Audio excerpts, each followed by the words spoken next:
Ladies and gentlemen, boys and girls, children of all ages, welcome back to the channel. It's your boy World of Wrestling here today to discuss about AEW Collision now for September 23rd, 2023.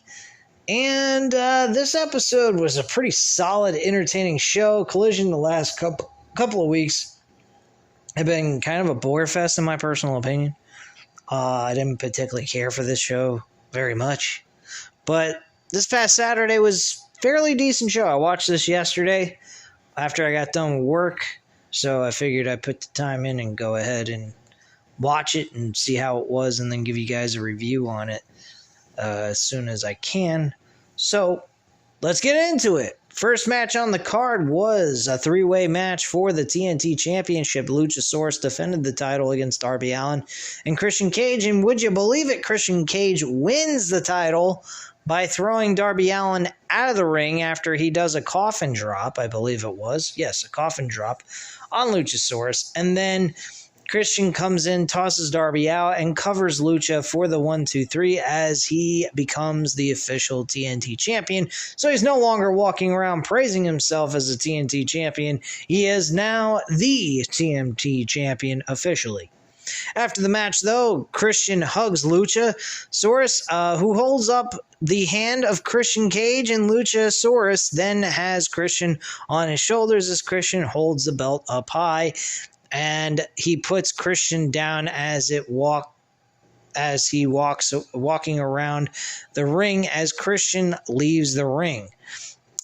Darby is on the floor holding his elbow, and Christian orders Luchasaurus to leave to the back, and Christian walks off with a smirk on his face. We go to a video package with Chris Jericho, Sammy Guevara, and Don Callis from Friday night's Rampage, with Kenny Omega returning.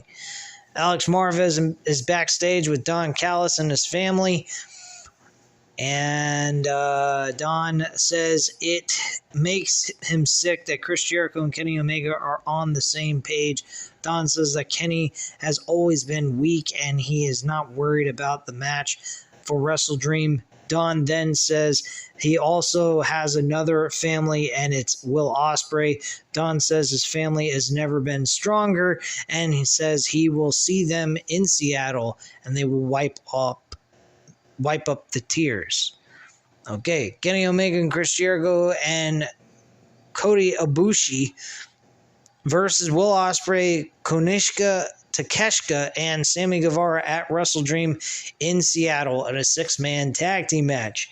Should be an entertaining match, but I don't know. Just too many multi-man matches in my personal opinion. And we saw plenty of them at All In. Plenty of them at All Out. I didn't see All Out, actually. I did not watch the pay-per-view, so I actually missed that for the very first time ever. I do not know if I'm going to have the money to actually watch this live, this Wrestle Dream pay-per-view on October 1st. $50 fucking dollars, my God. This guy wants us to pay now monthly for these damn pay-per-views to watch them.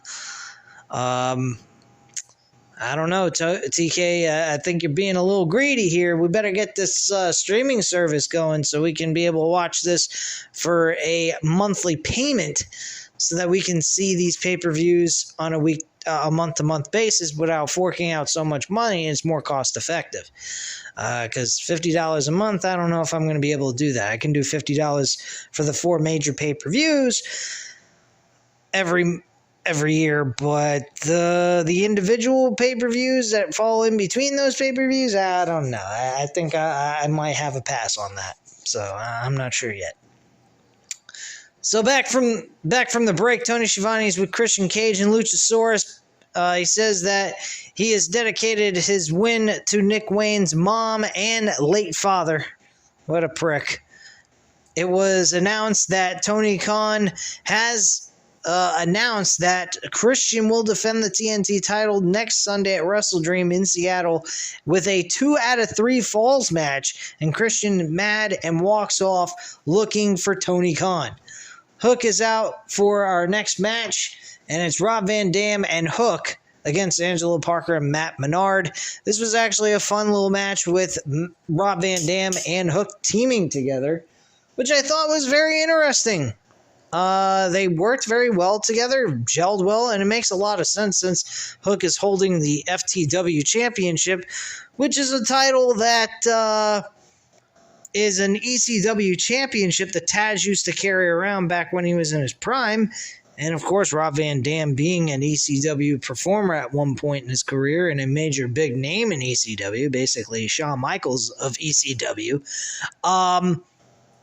This was a good match. Rob Van Dam and Hook win the matchup. Rob Van Dam goes to the top rope and lands a huge frog splash on Parker and gets the 1-2-3, while Hook also strangled Parker in a choke lock, and then RVD performed his frog splash.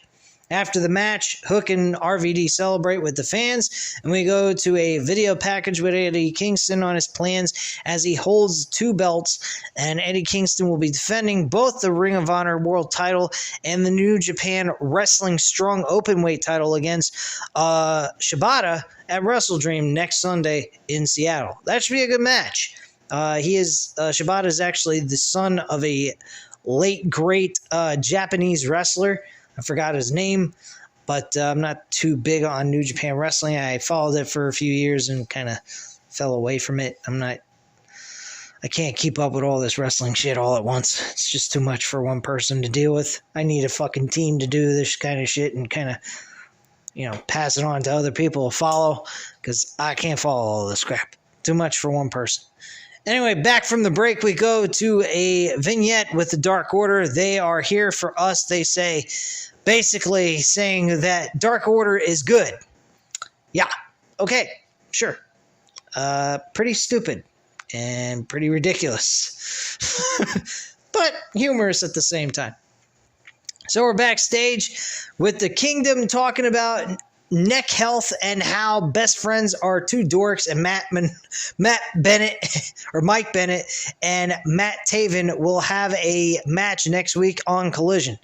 That should be an entertaining match, seeing Chuck Taylor and Trent Beretta versus Mike Bennett and Matt Taven, two teams that are formerly part of Ring of Honor at one point in their careers. Julia Hart is actually out next. She has a match with Kiera Hogan. Kiera Hogan looks so fucking different than what she used to look like. I don't know what the hell has happened to her. She doesn't even look the same compared to what she looked like in Impact Wrestling. But Julia Hart defeats Kiera Hogan, and after the match is over, Julia Hart continues to hold her submission on her opponent. Sky Blue's music hits as she comes down to confront Julia, who sprays mist in the eyes of Sky Blue, and Brody King says they will not end until they get the one. Chris Statlander. King says for Statlander to put the TBS title on the line at WrestleDream, or this will continue to happen. The officials were checking on Sky Blue in the corner. Hart grabs the mic and says the house always wins. Nice little catchphrase there, referring to gambling in a casino, as if they are their own personal gambling casino place or something like that. Anyway, we go to the video package with the Righteous hyping their match for the Ring of Honor Tag Team titles against Adam Cole and MJF at Wrestle Kingdom in Seattle. That should be a good match. Seems like a little interesting tag team, the Righteous, especially with Vincent doing the snapping of his fingers and kind of looking like he's a part of some Brooklyn 1950s dorky movie kind of shit. I don't know. It looks kind of funny the way he does that shit. It seems pretty entertaining. I've seen him in Ring of Honor when he was part of I'm trying to remember. I believe he was with Matt Taven at one point. They worked with Matt Taven, and then they became enemies, and they fought each other near the end of Ring of Honor's departure, and then being sold over to Tony Khan and AEW. So, yeah, I think it's Nice little tag team they got going on there. I think they might actually have something there. I don't know if they're going to win the Ring of Honor tag team titles from the Better Than You Baby tag team just yet, but it should be a good match. We go back to the arena as the Bullet Club Gold music hits, and we get Jay White coming out. The next match being Andrade El Idolo versus Jay White. This was a very good match.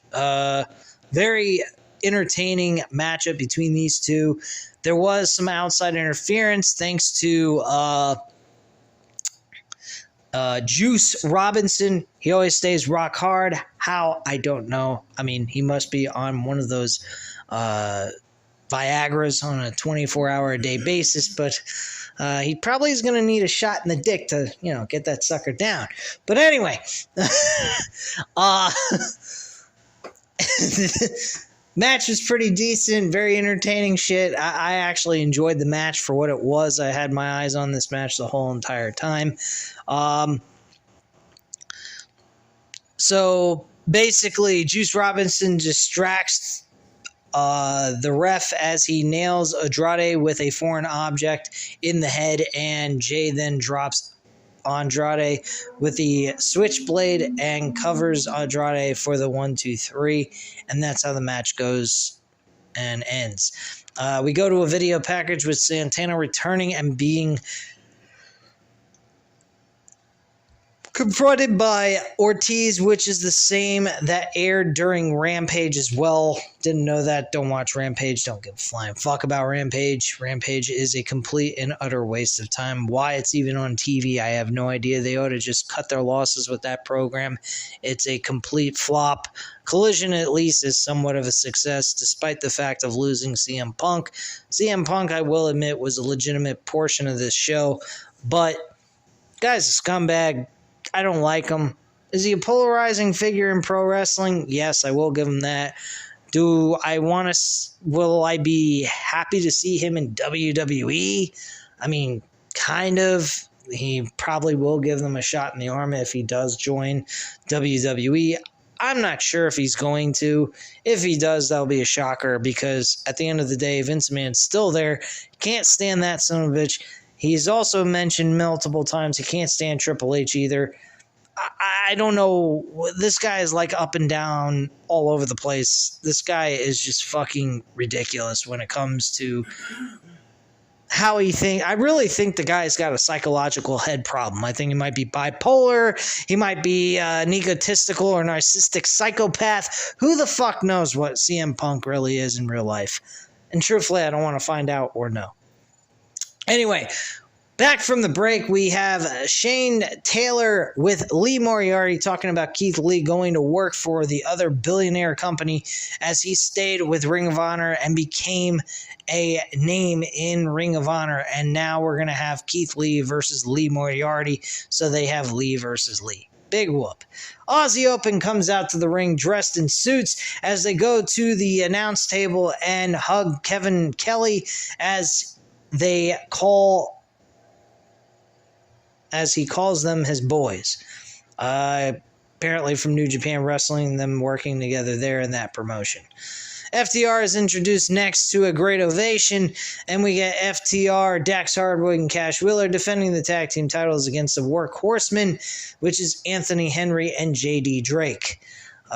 This was whatever. I mean, it wasn't a terrible match at all by any means, but it wasn't exactly, pay-per-view quality or even television quality championship match. This was more like a let's give them another notch in their belt of retaining the titles, and that's basically it. And making them just fighting champions really is all it was. Aussie Open then get in the ring and then say that in 8 days they will be in the fight of their lives. They remind FTR said Aussie Open is the best tag team today. Aussie Open says the need to prove to the world they are the best. Dax then gets on his knees and says he wants the baddest tag team in Aussie Open. So he wants the best of the best from them.